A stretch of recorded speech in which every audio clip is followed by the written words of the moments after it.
What's going on, everybody? So today we are going to cover some full body exercises for beginner level, maybe a little bit intermediate.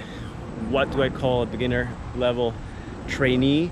That's if you cannot bust out a handful of push-ups just flat on the ground, then you are going to be in the beginner level. So this is going to be exercises exactly for you at the park, or maybe you have a special trainer at home, you can also do them there. Now the first exercises we're going to cover are going to be pulling exercises. And what are pulling exercises? That's where the main force is pulling your hands towards your body. It can be here, it can be this way, it can be anything in between, but we're usually working the back muscles, some biceps in there as well, and there's a lot of back muscles that get worked.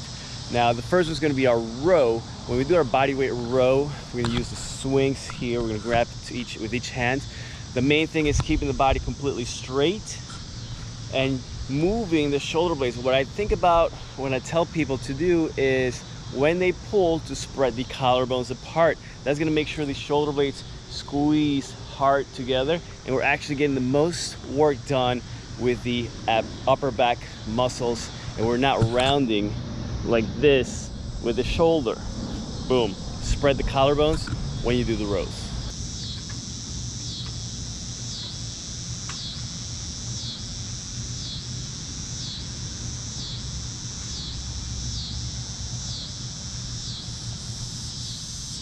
Now the next pulling exercise is going to be a jumping pull-up, and you're going to need maybe a set of monkey bars or even just a bar that you can grab like this one, or if you have handles, suspension straps, you can shorten up. You can also do these as well. Now the jumping pull-up here, I'm going to do it on the monkey bars, and what I'm using is my legs to propel me up as much as I need to, and then at the top, if you can, hold for a second and then control the way down, jump up, come down, jump up, right back down. So you can progress this by holding longer at the top, or also using less leg force to help you get up. Now also, if the handles are lower, it is going to make it easier. So you can change this with different variables.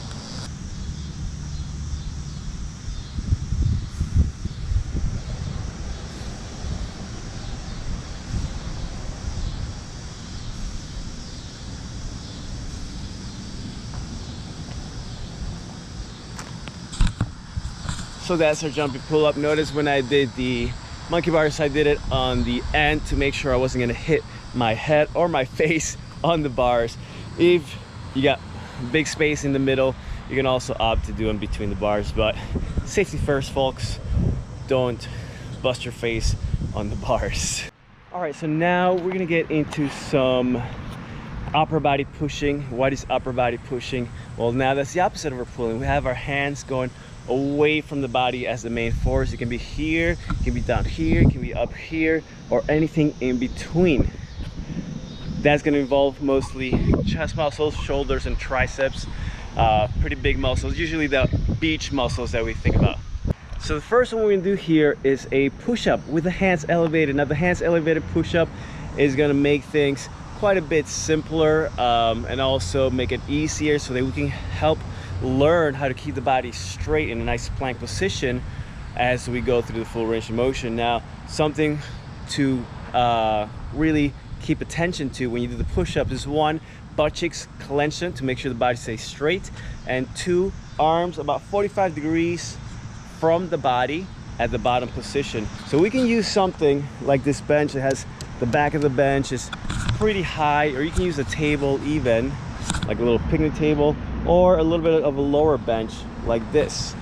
All right, so whatever is best for your abilities, the current abilities, that's what you use. You want to make sure your form is always good.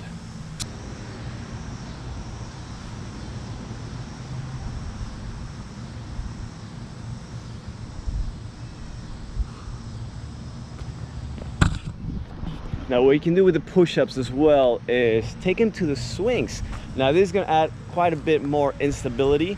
It's going to make it a little bit shaky with the arms, and you can also change the intensity by walking forwards or backwards to change the leverage that you're using for the push-up.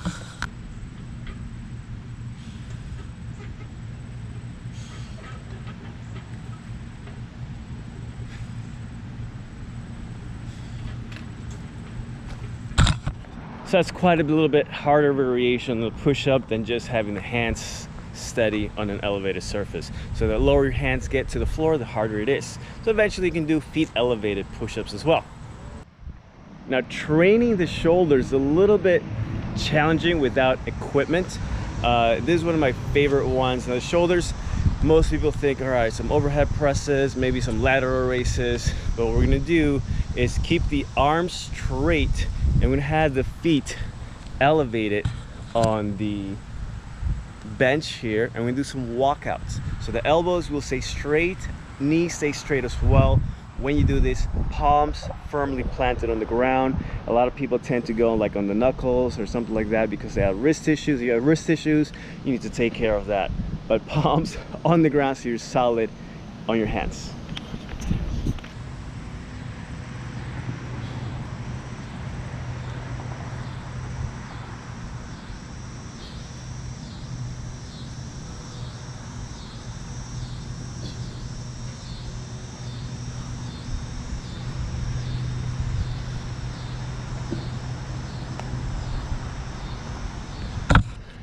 Now you can do those, of course, with the feet on the ground if that's too hard, and then get it up where the feet are elevated to make it a little more challenging on the upper body. All right, so next up we're gonna move into a squatting pattern. The squatting pattern is where the knees bend a lot and also the hips. For our purposes today, I'm gonna show you a few squat variations you can do. And if you cannot do squats with your full body weight, you got problems, you got knee pains or things like that, there's going to be some good variations to try out to grease the groove on the movement of the squat and get stronger as well. So here we're going to use the swings to support our weight a little bit. So I'm always going to be falling back a little. You're going to notice I'm always falling back a little bit, and that takes some weight off my legs and puts some into my arms.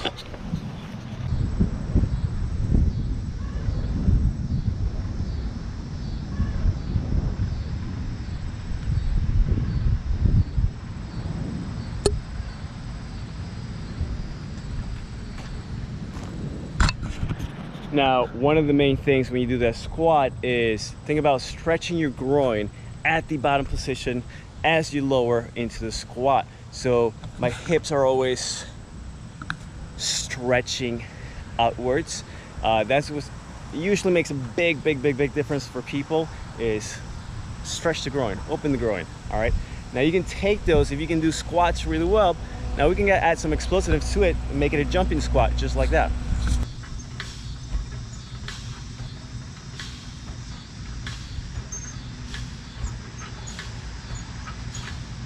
All right, so you can do both legs with the squat. We can also do a step up. I love step ups. I know a lot of trainers that are focused on strength don't, because there's a lot of help that can come from the lower body, but that's right. So I'm gonna show you a regular step up, which is fine if that's where you get to start, and then I'm gonna show you the step down. Now, let's see if you can focus and spot the differences.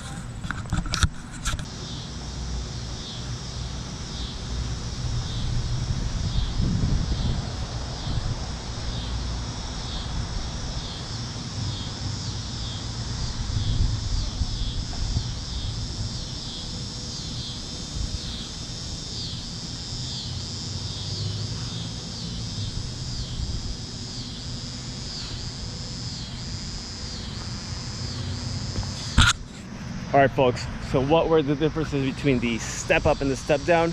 Well, for the step up, I'm just landing on the toes, shooting right back up. Land on the toes, shoot right back up. On the step down, I'm controlling a lot more on the way down, and I'm trying to touch with the heel of that back foot. Now, when we do that, we're taking that back leg out of the equation completely. So you may not go as deep, so you may not go all the way to the floor. You may go like halfway and then come back up. Maybe go halfway and then come back up. And that way you actually train the strength quite a bit more. And I like using both variations. Mix them up however you want. Either one isn't better than the other, it's just a little bit different weight. The one difference though, or sorry, the one similarity though, is that we always keep our weight on that front leg. So we're always kind of like leaning forward onto that front leg that's on the bench to make sure that always stays loaded. All right, so the last movement we're gonna cover is a little hip hinge, and that one is also very tough to do with no equipment. So what we're gonna focus on today is a hip thrust, 2 hip thrust variations with this one. Now, if you need, depending on how tender your back is, you might want to use a towel for this or mat for cushion, but we're gonna use that bench once again. We're gonna do some hip thrusts with the shoulders elevated first, and then we'll do a single leg hip lift with the leg elevated. I'm gonna give you a little more details after.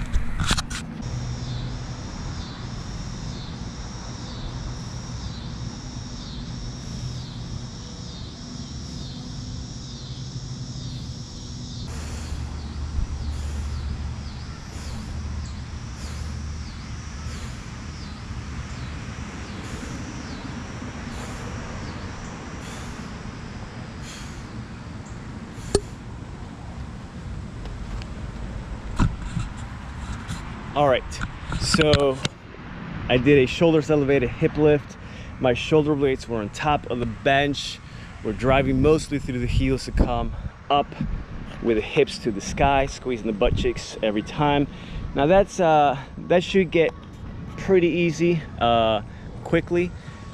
So when that does happen, you take it onto the floor with the foot elevated up. And notice my foot was pointing straight up, was not turning. You can start with 2 feet. Once again, it's easy, do that single leg variation instead. But we're always bringing the hips up to the sky every time. All right, folks, so that was all for today. I hope you put these exercises into your routine, especially if you're not want to go back indoors at the gym, wearing a mask to train, anything like that. Just get started with these, and hey, check out the website for any training info. Check out the Instagram as well. A lot of posts there of training. So I hope to see you next time.